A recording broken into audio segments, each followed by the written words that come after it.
গাছকে রাখি পরিয়ে নেতাজির জন্মজয়ন্তী উদযাপন করল শিলিগুড়ির পরিবেশ প্রেমীরা।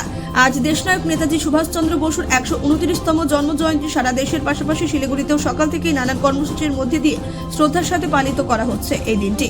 তবে নেতাজির জন্মজয়ন্তীতে এক অভিনব উদ্যোগ গ্রহণ করল শিলিগুড়ির পরিবেশ প্রেমীরা। সাধারণ মানুষের মধ্যে সবুজায়নের বার্তা পৌঁছে দিতে ও গাছ পরিবেশের জন্য কতটা জরুরি এই বিষয়ে সচেতন করতে এদিন শিলিগুড়ি পরিবেশ প্রেমীরা একটি রাখি গাছের জন্য কর্মসূচি গ্রহণ করে। পরিবেশ প্রেমীরা শিলিগুড়ি স্টেশন ফিডার রোডে অবস্থিত একাধিক গাছে রাখি পরিয়ে নেতাজির জন্মজয়ন্তী উদযাপন করেন। পাশাপাশি পরিবেশ প্রেমীদের এই কর্মসূচিতে অংশগ্রহণ করেন শিলিগুড়ির বিধায়ক শঙ্কর ঘোষ। আজকে শিলিগুড়ি শহরের পরিবেশ প্রেমীরা নেতাজির জন্মতিথিতে তারা ডাক দিয়েছেন একটি রাখি গাছের জন্য। সকাল থেকে যে কর্মসূচি পরিবেশ প্রেমীরা পালন করছেন সেই কর্মসূচিতে আমিও রয়েছি। আমরা প্রত্যেকেই চাই যে আমাদের শহর গ্রিন কভার যে গাছগুলো আছে সেগুলো আর যেন কেটে না ফেলা হয়। প্রতিদিন শহরের গ্রিন কভার কমছে। বিকল্প রাস্তা শহরে বের করা খুবই কঠিন হচ্ছে। নতুন গাছ লাগানোর সংখ্যা কমেছে। ফলে এই রকম সময়ে দাঁড়িয়ে গাছকে বাঁচানোটা শহরকে বাঁচানোর সমান। ফলে এই যে রাখি গাছের হাতে গাছকে বেঁধে দেওয়া শুধু একটা উদ্দেশ্যে, দাদা বা ভাই যেভাবে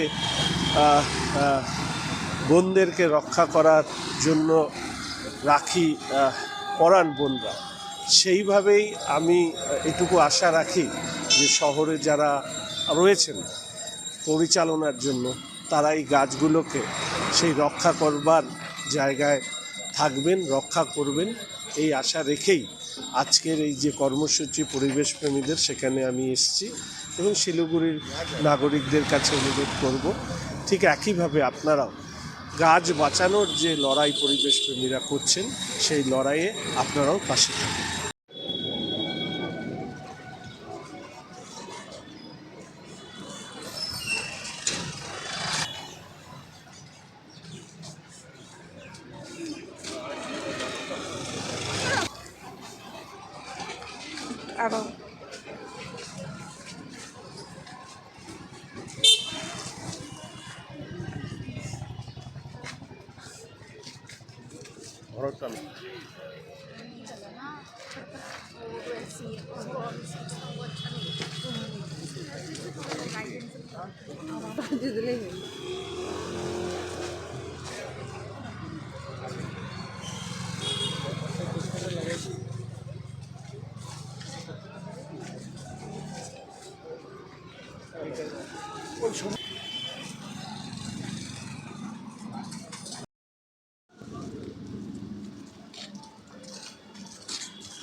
ব্যুরো রিপোর্ট, নিউজ ক্যাপসুল।